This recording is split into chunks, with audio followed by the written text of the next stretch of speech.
అది జరిగిందంటే ఏమీ లేదు. అన్న జగన్మోహన్ రాజు పిలిచి జలహారతి కోసం అందరినీ ఆహ్వానించిన అందరం పోయినాము. లేకపోతే కొంతమంది కాంట్రవర్సీగా ఈ ఫేమస్ స్టేట్మెంట్ ఇవ్వడం అనేది పద్ధతి కాదు, ధర్మం కాదు. అది కష్టపడింది అక్కడుండే ప్రజలు మాత్రం చెరువు కోసం అవసరం పడిన రైతులు పడినారు. అక్కడ ఇక్కడ అందరూ కష్టపడి చెరువును మాత్రం పూర్తిగా నింపినారు.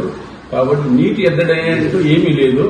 పెదకారింపులు కానీ, చిన్న కారింపులు కానీ, మునక్కాయపల్లి కానీ, మన్నులు కానీ, చుట్టుపక్కల బోయినపల్లి కానీ, చుట్టుపక్కల ప్రాంతాలన్నింటికి నీటి సరఫరా పుష్కలంగా జరుగుతుంది. 1 సంవత్సరం వరకు 2 సంవత్సరాలు ఇబ్బంది పడాల్సిన అవసరం లేదు. కష్టపడింది వాళ్ళు. ఊరుదలు కానీ వేరే వాళ్ళు ప్రయత్నం చేసి ఈ విధంగా మన్నులు ప్రజలు లేదు.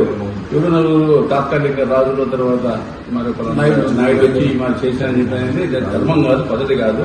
ఇప్పుడైనా ఆ బురదల్లే వాళ్ళను కొద్దిగా అదుపులో పెట్టుకుని పత్రికా విలేకరులు రాసేటప్పుడు దాన్ని ఆచరించి దాన్ని రాస్తే ప్రతి ఒక్కరికి అందరికీ సంతోషదాయకంగా ఉంటుంది.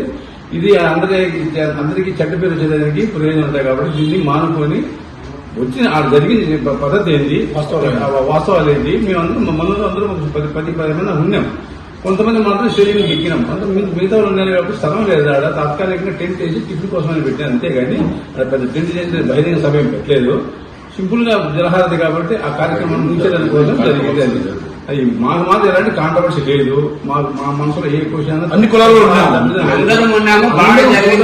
కాబట్టి కలిసేట్టుగా చేశాం. కాబట్టి ఈ రోజు సస్యశ్యామలంగా మన్ను చెరువు జలహారతిని కార్యక్రమాలు జరిగింది.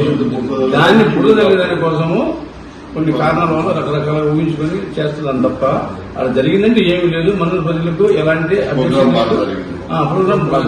సస్యశ్యామలంగా బ్రహ్మాండంగా జరిగింది. ఇది నమస్తే అండి.